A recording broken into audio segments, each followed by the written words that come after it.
everybody, welcome back to Teens No Cap. I'm your host, Charity Chaffee. I'm a licensed mental health counselor specializing in the treatment of high-risk teens. And I wanted to add a part 2 to what I had talked about last week, which was all about why coping skills fail and how we as providers, as parents, as people that are part of that teen's world, how we can do better and be more supportive.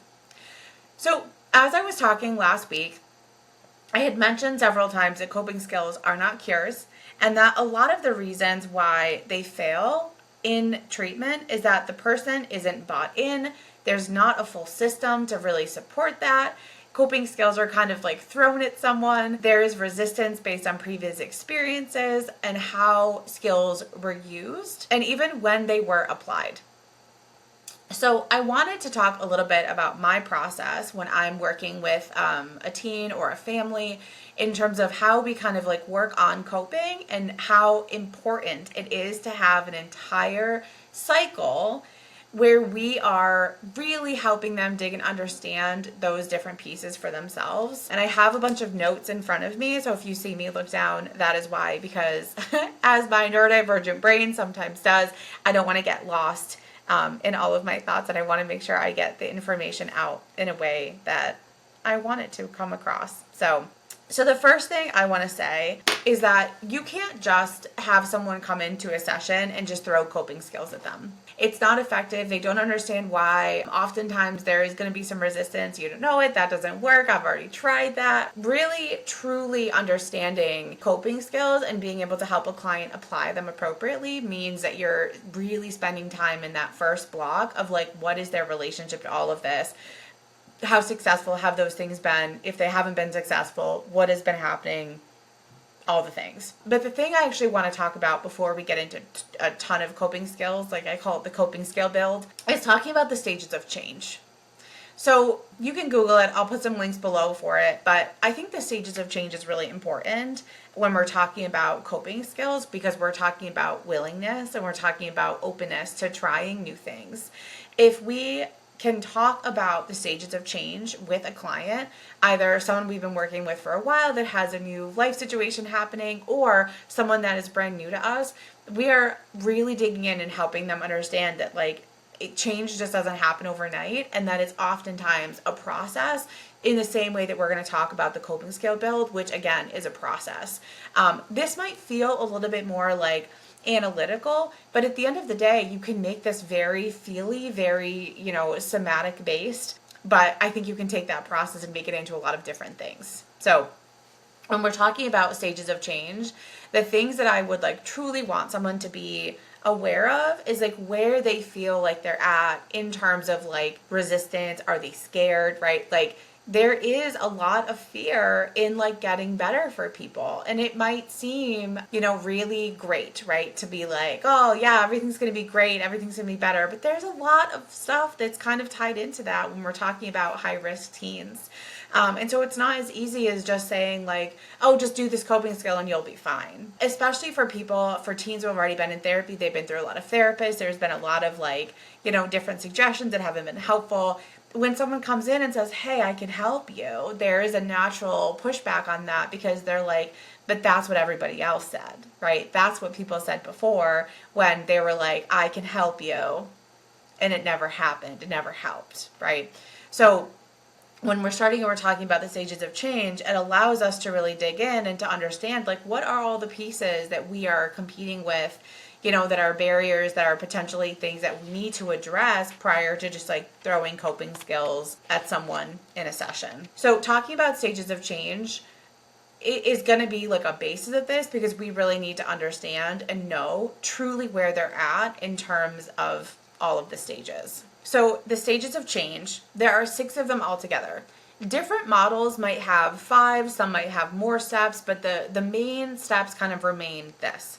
The first step in that is pre-contemplation. The second step is contemplation. The third step is preparation. Then we have action, we have maintenance, and then termination. So when we're thinking about the stages of change, you can then begin to help a client understand, a teen, a family understand is there a pre-contemplation thing? Like, are they actually contemplating if a skill would help, or if treatment will help, or what their engagement is in with it? And then the bottom part that's really important to this is that pre-contemplation and contemplation both lead to preparation. If we do not have a client who's adequately prepped for coping skills, for using different things, then it's not going to work. Preparation, like if you were working on a big project, right? Preparation's like you have to go to the store, you have to get all your materials, you have to have a plan before you can go to the store to get materials, you have to have like an understanding of costs and all that that's associated, right? So any single thing that we're working on in life is built on a plan, right? It's built on a process. It's built on having all those pieces in place. So when we just jump into coping skills and we just say, hey, use your coping skills, we are literally jumping into action. That's 3 steps ahead of where most people are at, right? So we need to back up and we need to really start with pre-contemplation, contemplation, teaching them about the stages of change, why those are important, and to understand and to be able to assess for themselves why or where they're at on that cycle. The more we know, the better we're going to be able to offer treatment and to offer support. And then the other piece with stages of change that I will always like add in is that like it's not just a linear forward only process, right? People go back and forth between different parts of this, or they get to action and then they go back to pre-contemplation, and they, it's not a one size fits all. Once we start, we're going to finish it. In the same way, when we talk about relapse and things like that, relapse is a part of the process. It's a very important part of the process. It allows you to understand what was happening. It gives like further thought to all the pieces, what was working, what wasn't working, what do you need more of, what are you holding in, like why did we make this choice? And it allows that person to also reassess like what their connection is or what the impact was of engaging in substances or self-harm or etc. So if you're going to use a coping skill, if you have not worked through the stages of changes with someone, you're going too fast.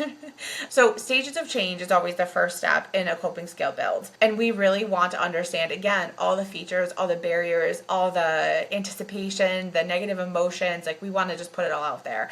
I will often pull up the stages of change, like a blank one, just to write in all these different things. And I ask a lot of questions in terms of like, are you willing? What do you feel like you would need to do to be prepared to use a different skill that's not self-harm, for example? After we get through the stages of change, I pause in my own thought process in terms of how well I really know that client with their presentation, with the things that parents have said to me, and really making sure that I have a solid understanding of that person, of that teen, and of the family system, and of the supports and the needs, etc. So stages of change, taking that pause, and truly knowing your client.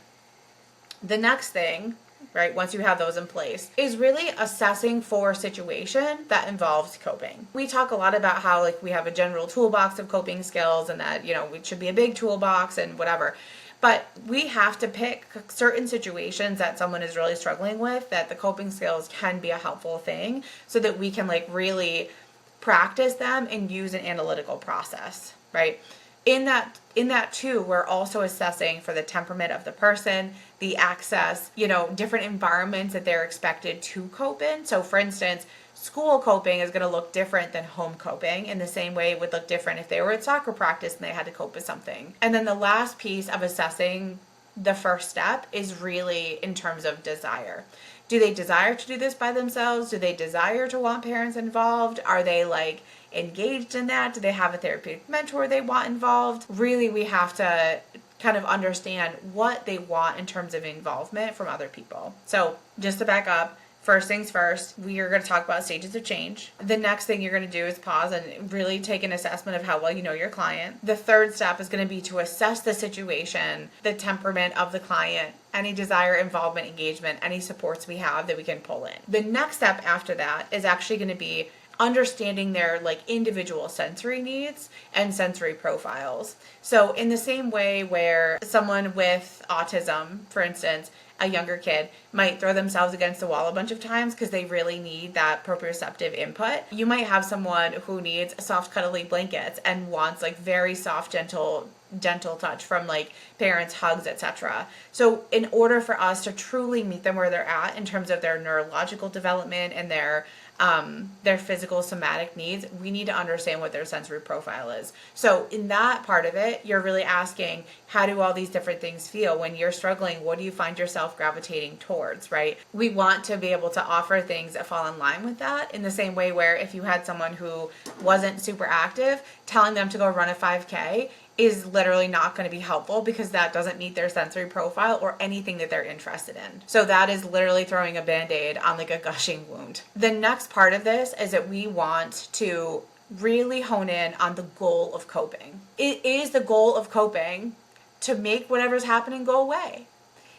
Is it to feel better? Is it to hurt someone else? Because sometimes that is where someone goes with their coping. Or is it to avoid or to get away or to like pretend like whatever is happening is not happening, right? And we want to understand from the teen's perspective, what would the goal in that situation be? Give them lots of examples. You can also be fun with it. Sometimes I like to kind of add in fun things like, oh, is the goal to just like make so-and-so go away, right? Is the goal to make them disappear? Because I do think it's important to like use humor as part of this, so it doesn't feel like such a rigid process in terms of, figuring all of this out. So after we've really decided the goal of coping for that like situation, we want to outline all of the options, right? Pros, cons, things they've tried before, things that have been helpful, things that have not been helpful. And really, the important part here is to assess all potential, all options. So if we think about like someone who's really frustrated with someone at school, this person is like making comments about them and they're being mean or whatever, we can sit there and we can be like, option 1, walk away. Option 2, ask for teacher support. Option 3, like send a text to a friend being like, oh my God, I'm so annoyed, right? Option 4, because we're assessing all outcomes, pro and cons, they could punch him in the face, right? But part of this process is also then going to be understanding, what is the con of punching someone in the face? You're likely going to get in trouble. You're likely going to get some sort of like suspension from school. You're likely going to cause a scene. You're likely going to have all these other features that happen when you've used like physical violence against someone. But the important part here, and this is a harm reduction approach as well, is that we are not just assessing only the things that we view as positive, okay? When we're talking and outlining options for things, we're using our problem-solving skills and we're putting everything out there to say, okay, these are all of the potential options we have. And once they're all out there, I will often say, okay, like other option is to like punch them in the face, right? And in the teens I work with and the teens that I've, interacted with before and have coached, will literally be like, yeah, it's not really an option. And it's like, okay, it's not in your world because you wouldn't choose that, but it doesn't mean it's not an option that somebody else would potentially focus on or make the choice. And obviously the goal here is to have them not punch people in the face. We do not want physical violence, but we can't also dismiss where sometimes brains go when they're feeling really threatened, forced, punished, etc. So we want to analyze all of those things. We want to talk through the pros and the cons of what that truly is about for them. What would punching someone in the face bring them? What would walking away bring them? What would texting a friend bring them, right? Those are actually all different outcomes that require a different like set of skills, and they have different like needs and connections if you've picked up on that. So we want to outline all those options. Then we want to like do a quick assessment and figure out like, is there one that feels the most viable or one that they're the most excited about that we could literally just try. Try one time, try for a week, try the next time it happens, right? Like you can set those standards with the person you're working with. The goal could be to try it 6 times that week, even if the stimulus for it didn't happen. Because we talked about last time in terms of coping skills, we really want to make sure that they're practicing those skills throughout the week in different situations and not necessarily always bad situations, right? We want to develop a good connection to some of those coping skills and also allow our brains to practice them. You don't usually get great at soccer the very first time you've played soccer, but the more you build those neural pathways for soccer, the better you get at soccer. So that is a very similar way to look at attempting and practicing coping skills. So we're going to choose to try one at a time, okay?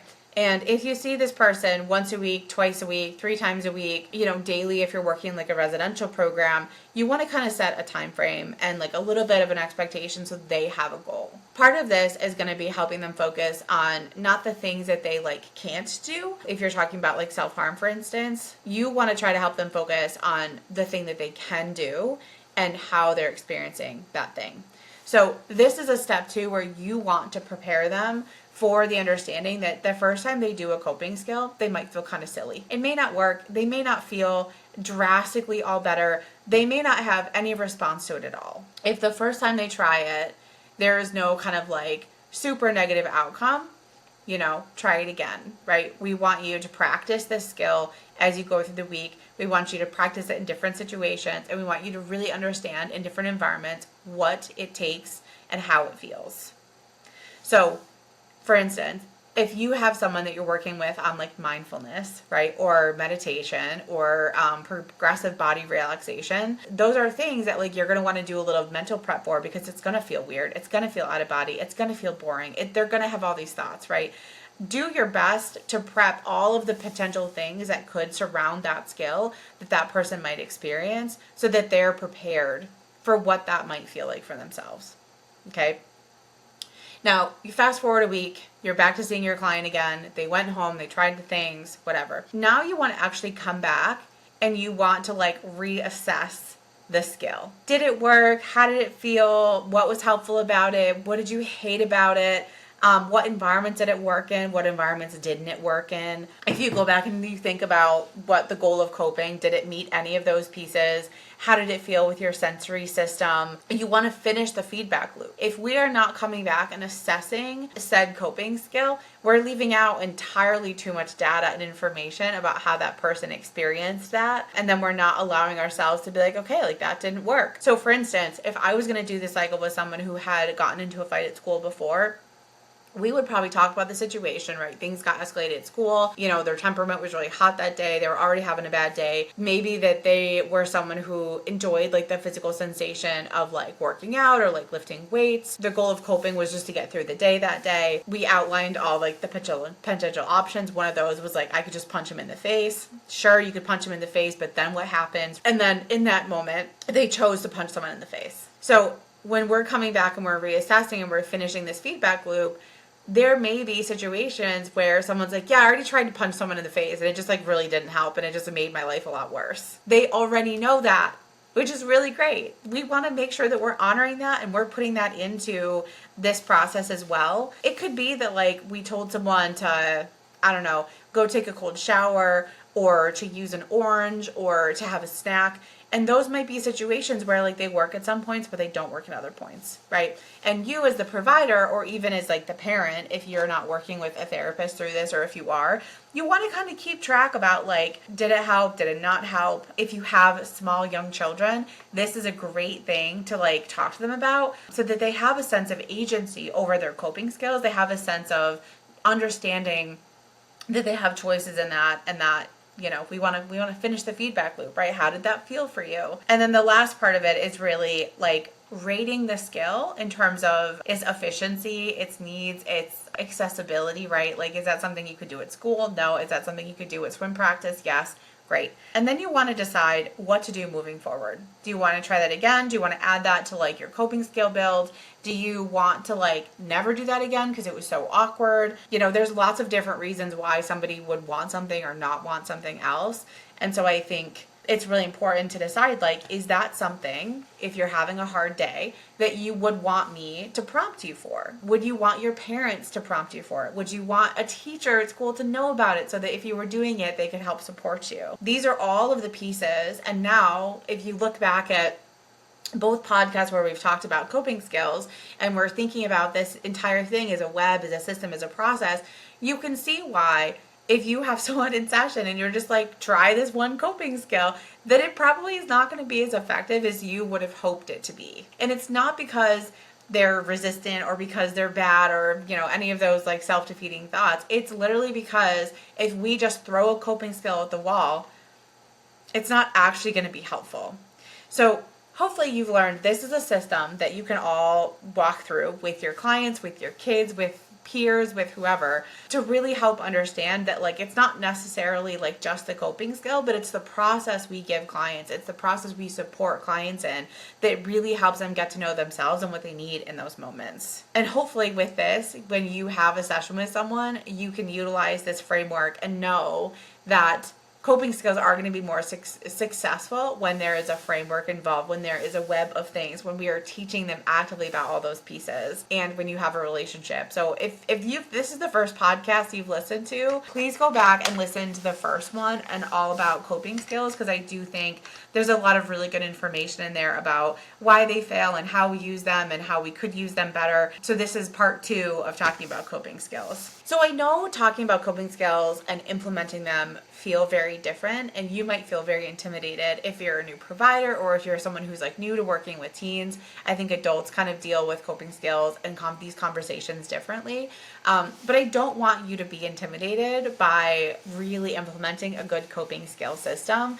And mind you, this is just a framework. This is just how I really enjoy doing it and how I think it's most helpful for a lot of the teens that I work with. But this doesn't mean that every single person is going to like be able to fit into this. There may be people that you work with, teens you work with, who are not ready for this, and that is okay. I think that, again, knowing your client and knowing kind of the stages of change and being able to talk about how like change is hard and that like we have to invest a lot of time and energy to do it, and understanding what their previous experiences were that kind of led them to where they are now is really helpful, good work. We have to put in groundwork for all of these pieces in order for them to like truly take root, which is why when you have someone who's like discharging from an inpatient setting, they're discharging from a PHP, they're discharging from whatever, it's really complicated because they might have learned some skills, but they haven't built the web that is going to be supportive of them. And again, we don't want to like demonize coping skills and say that some are worse than others and some are bad or, you know, good or whatever. We want to use a lot of neutral language so that we're really helping to support the client in their thinking about it and the outcomes of them. So for instance, if you have someone who's like punching a wall when they're angry, you might have someone who's like, oh, that's a terrible skill, right? That's so bad. But if it was the difference between punching a wall and, I don't know, self-harming, right? Which I guess you could consider punching a wall in terms of self-harm. You could work on getting that person into a space where they were actually like using a punching bag, right? And like had some protective gear on. And so if we demonize the punching a wall thing and we're like, that's terrible, don't do that, that person is going to be less open and honest in terms of being able to tell you as the provider or as the parent that that is what they're doing, right? So when you have someone who is like, you know, disclosing something, or you think that there might be something going on and you're not really sure, when they finally tell you they're cutting, they're punching walls, they're, you know, whatever that thing is, we want to be very neutral, right? I can't tell you the amount of teens I've had that are like, yeah, like so-and-so was horrified by this and like their reaction just like made me shut down. Yeah, because if someone looked at me like that, it said something like that to me, I would shut down too, and I'm an adult. So if you have a client in your practice who is, you know, you're still getting to know, you're still learning about all the ways they cope, just be really neutral when they actually do tell you about like what is happening for them. And if you have someone who's self-harming or using substances, try to contain the gasp reaction, and just be really neutral and ask them what that is about for them and to tell you more. And then eventually, hopefully, you'll be able to jump into this framework, into this system, and to really give them skills and tools to assess whether or not something is working for them and what to expect from coping skills. But I could talk about this all day. I won't keep you forever though, because I want you to go practice. So if you have questions, comments, feedback, I'd love to hear it. If you are a therapist who also has kind of a similar structure for working through developing coping skills with a client, I'd also love to know it. If you want to be on the show and you want to talk about coping skills with your clients or how you supported your own kid in terms of coping skills, etc., drop me a link. I'd love to connect. But for now, have a great weekend.